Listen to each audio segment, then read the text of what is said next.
Ghost Hunting in New England, your favorite spooky podcast.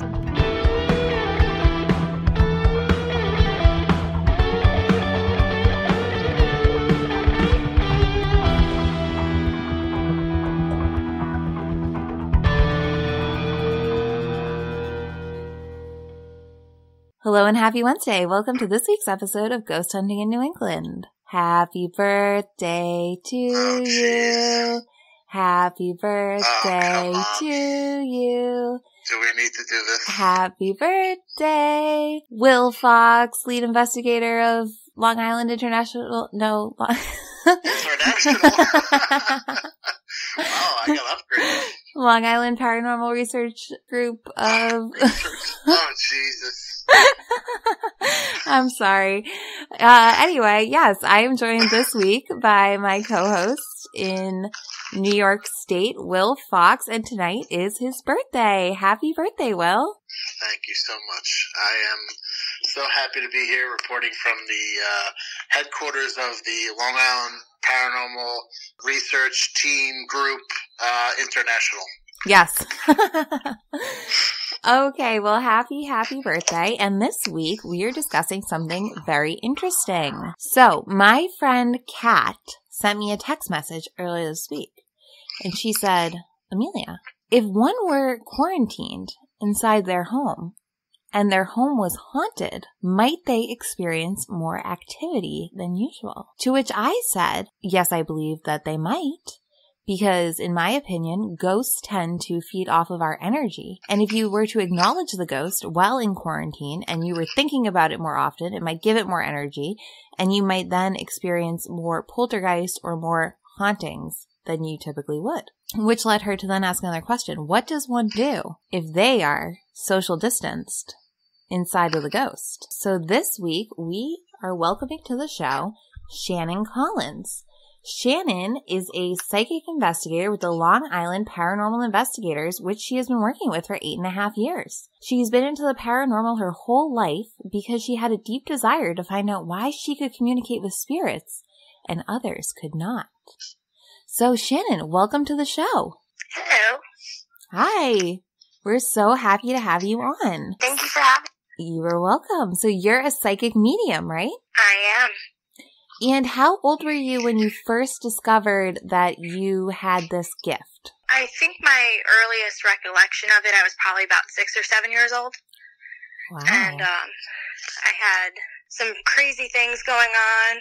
I knew things I didn't really know I shouldn't know, but I shouldn't have known. And then it wasn't until I got much older that I realized that's what was going on. Interesting. That is very cool. So as you got older, did you do things to kind of enhance your abilities? I didn't really do anything to try and enhance it. I just kept having these experiences again where I would see things or hear things or see people that other people didn't see. I wound up trying to investigate the paranormal with a friend of mine. I decided to then contact Long Island Paranormal Investigators so that they could help me see if I'm like just crazy or if I'm actually sensitive or psychic. And what did they determine? So I'm a little bit of both. Great. I'm pretty crazy, but it took me some time in the group before because they're a very skeptical group, science-based. So it took me some time for them to acknowledge that I wasn't just making stuff up. Will told me when we invited you on the show, he said that he had always been a psychic skeptic, but that you were the one who convinced him otherwise. Yeah, let me make it very clear. Before I met Shannon, I did not believe in psychics or mediums at all. There was no skepticism about it. I just didn't believe it was a real thing. And when I joined Long Island Paranormal Investigators, I had heard that Shannon, who is also one of the highest ranking members of Long Island Paranormal Investigators, was a psychic. I got a little nervous at first because I didn't believe in it at the time.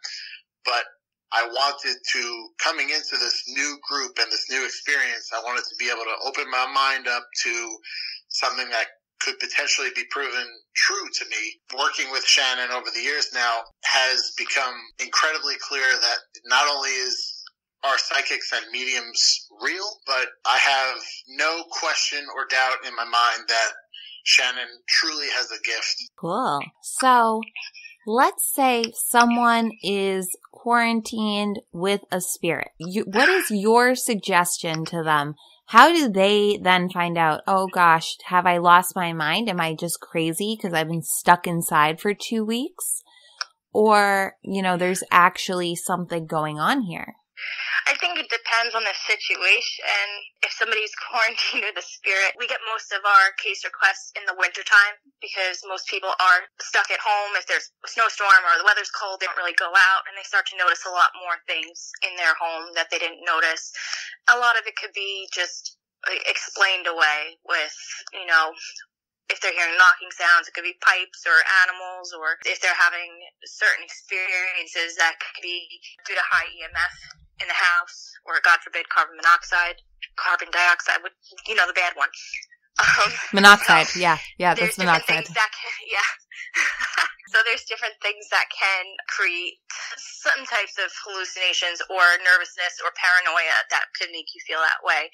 So the first thing I would do is just figure out if that's what's going on first. From that point, if all that checks out and you're still having activity, in a quarantine, I would normally say call us and we'll help you. But in a quarantine situation, that's a little tough. I mean, I wouldn't try to antagonize anything. I would definitely ignore it as best as you could until you're out of that situation personally, because I feel like if you give it more attention, it's gonna react to that. A lot of times they like that reaction. I would try to ignore it. But you can do cleansing on your home to try and help the energies in there to shift out, bring in some new energy. I mean, I wouldn't really suggest trying to remove a negative entity from your home with sage or anything like that, because you don't know necessarily what you're dealing with, and so you might have a negative reaction to that. If it's something a little bit heavier going on, then that can be a problem. So I lost my train of thought there because the ice cream man's coming again. Why does Long Island have ice cream trucks at 8:30 at night during like a lockdown? Okay, so during a lockdown, during the coronavirus, I don't know if they just throw it at you as they go by. I've realized as I have traveled the country and even the world that ice cream trucks are not a common thing across the rest of the world. I didn't know this. Amelia, am I wrong? You are not wrong. We very rarely have them in Boston. Very rarely. So, only on like 90-degree days.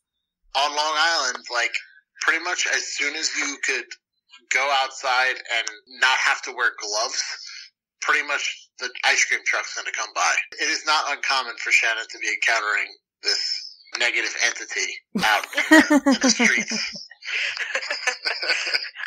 I feel like he's just antagonizing me because his ringer keeps getting louder and louder, but he's not actually coming down the block yet. He's going to park in front of the house soon.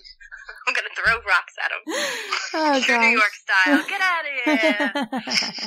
Okay, so assuming someone has a ghost in their home and it's not malevolent, like let's say it's just like a friendly little ghost. You got a little Casper going on in your attic. How would someone go about removing that? You can start by asking it to leave. I know that sounds silly, but you could start with that because intention is everything. So basically everyone can do a house cleansing. You don't need to have any special training or anything like that. There's different things you could do, but I like to use sage, or people call it a smudging stick. It's white sage, and you basically start at the furthest point of the house, and you want to make sure that you open up all the windows and the closet doors just so that you can get in every area, and you want to leave the windows open so that the energy can move out of the home, and then you're bringing in new energy. You'd say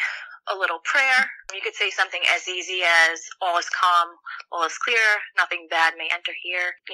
Depending on your religion, you could choose a religious prayer, or you could just say, I don't want any negative energy in here. I don't want any energy in here but my own. So you have to leave.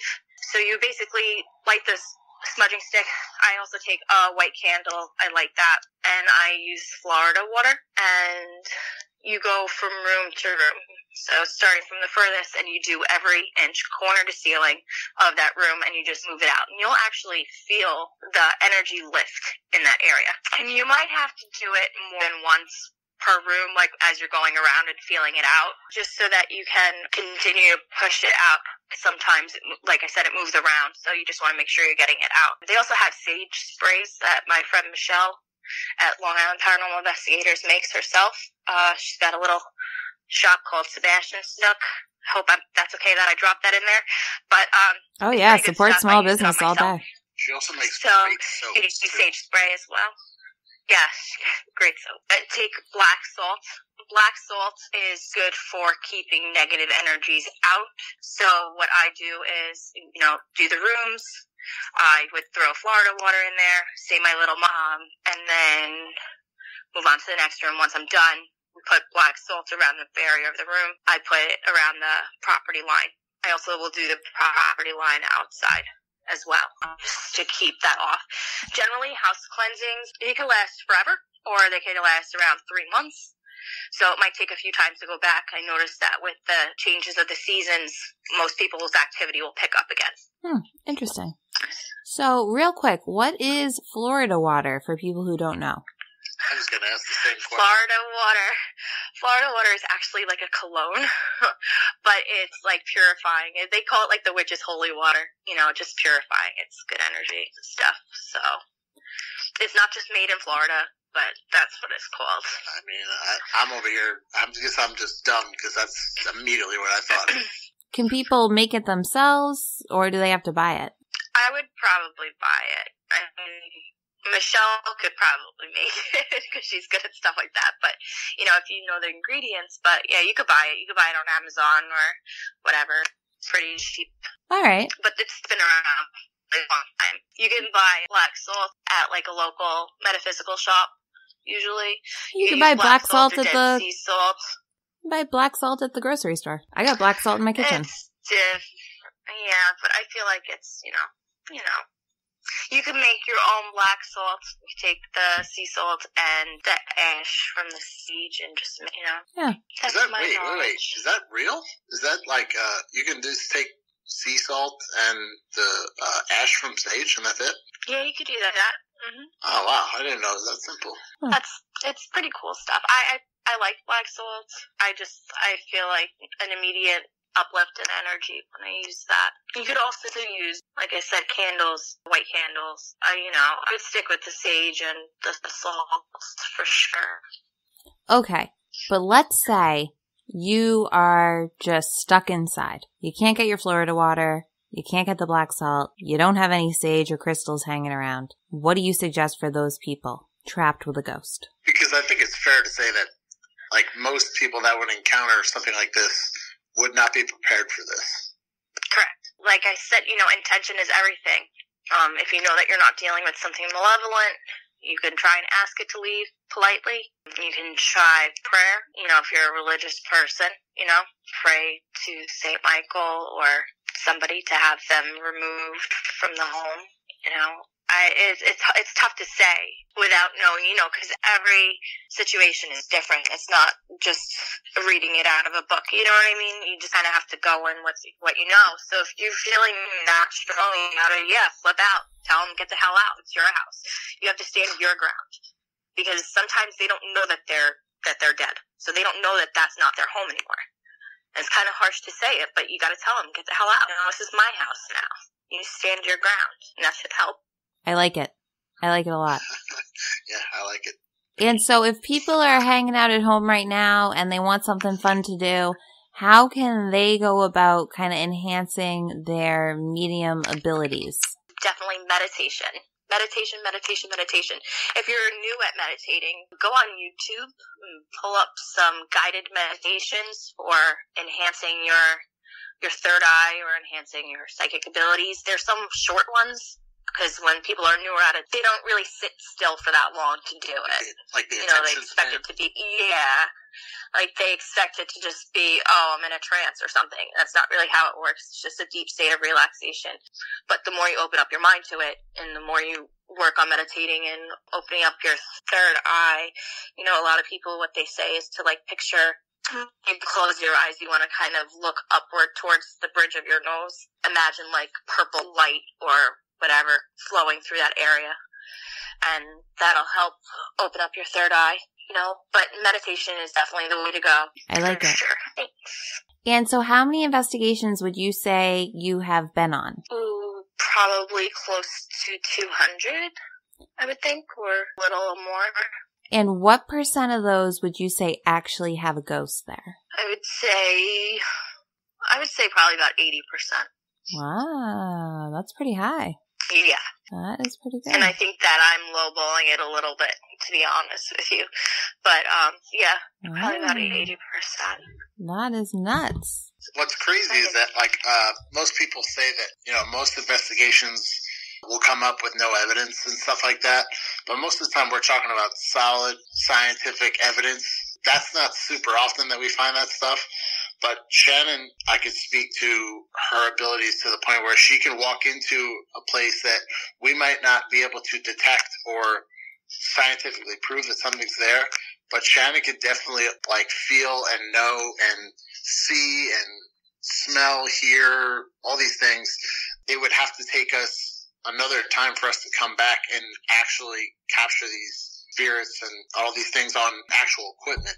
Like, I think the biggest example we have is the Rogers Mansion in Southampton on Long Island that we investigate all the time now. But we only went there the very first time because one of the people that work in the museum, who's now a member of Long Island Paranormal Investigators, he had called us just because he had seen a shadow figure in the hall once. And now we've just unraveled the carpet to all these other beings that we're discovering are actually there, but have never been seen or proven to be there. But now that we're bringing in our psychics and scientific devices as well to back that up, we're finding even more. So for Shannon to say that 80% of investigations have a ghost there is not far-fetched. Interesting. Very cool. Thanks, Will. Shannon, you know I'm like your number one fan, so don't even You're awesome. act. Hey.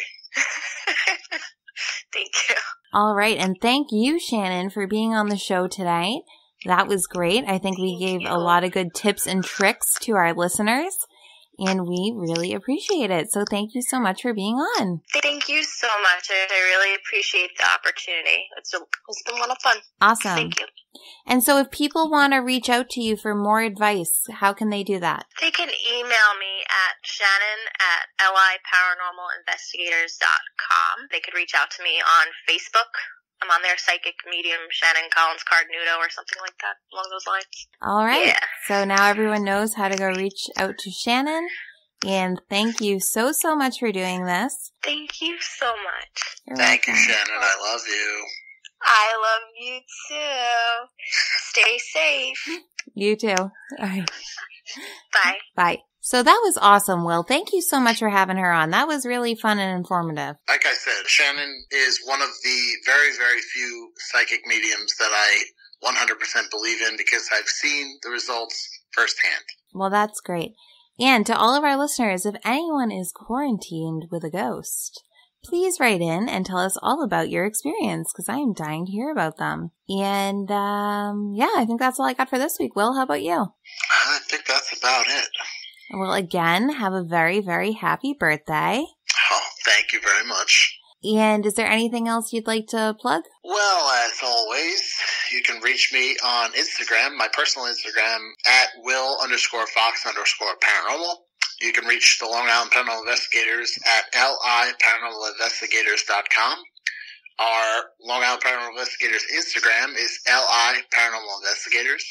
You can find us on YouTube and Facebook. And as always, if you have any haunted dolls or any relatives that have haunted dolls, please send them to me and DM me on Instagram. Yeah, Will is our haunted doll guy. And as always, thank you to Aaron Schilb for doing our music at the beginning of the show. We really appreciate it. You guys, everyone go and give Aaron Schilb a listen and a try. He's done a lot of work for me. So if you're thinking about doing a podcast, I know now is a hot time for making your own podcast.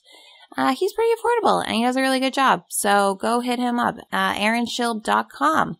As always, you can find us online at ghosthuntinginnewengland.com, which hasn't been updated in 4 months, but You know, maybe by the time you're listening to this episode, it will be. Or on Instagram at Ghost Hunting in New England, Facebook.com/Ghost Hunting in New England, Twitter, Ghost Hunting NE, or just send a Perrier pigeon somewhere to the greater Boston area and tell them to come find me. And that is all we have for this week. So thank you guys so much. Everyone, please stay safe. And as always, happy hunting. And wash your hands.